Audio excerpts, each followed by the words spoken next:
Ayos, makakabiyahe ka bukas. Maswerte na rin. Mas mahal ang bayad pagkalabas ng Maynila.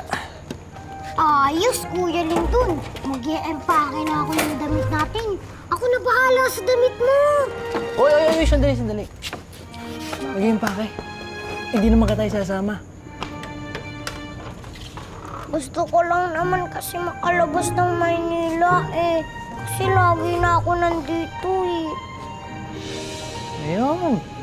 Ang galing mo talagang magdrama, no? Ha?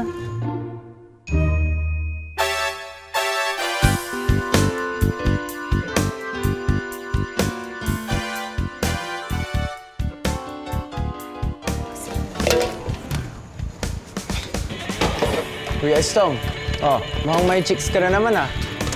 Ha? Akin ba yan? Parang yung ko nata nakita yan. Dulan.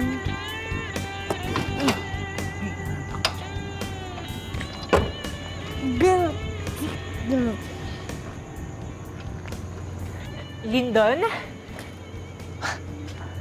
Kayo yung taga-factory kanina.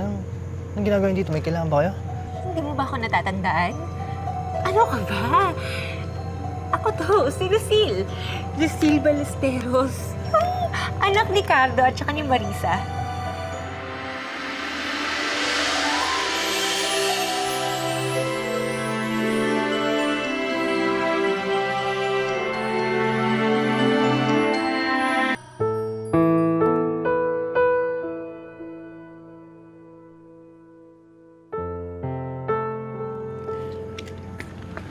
Ano ba ginagawa mo dito? So, naalala mo na ako?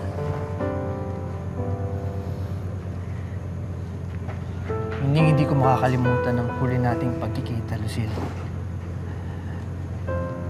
Tandang-tanda ako noon. Sa ilog. Ikaw ang nagdala doon kay Ina. Ano ka ba naman? Ang tagal na panahon na yun eh. Hindi nga natin alam kung tama pa yung naaalala natin, di ba? Ikaw ang may kasalanan sa nangyari kay Ina. Lindon, hindi ako nagpunta dito para makipagturuan sa'yo kung sino ang may kasalanan sa nangyari dati. Ano ka ba? Ang tagal-tagal na nun eh. Sino pa bang nakakaalala?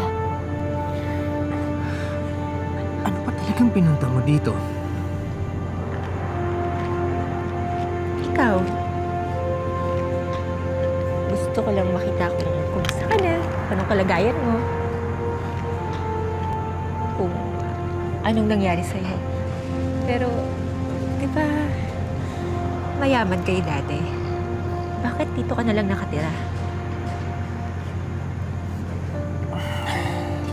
Mahabang kwento.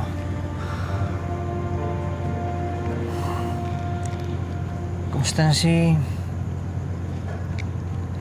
Mang Cardo? Kumusta na siya?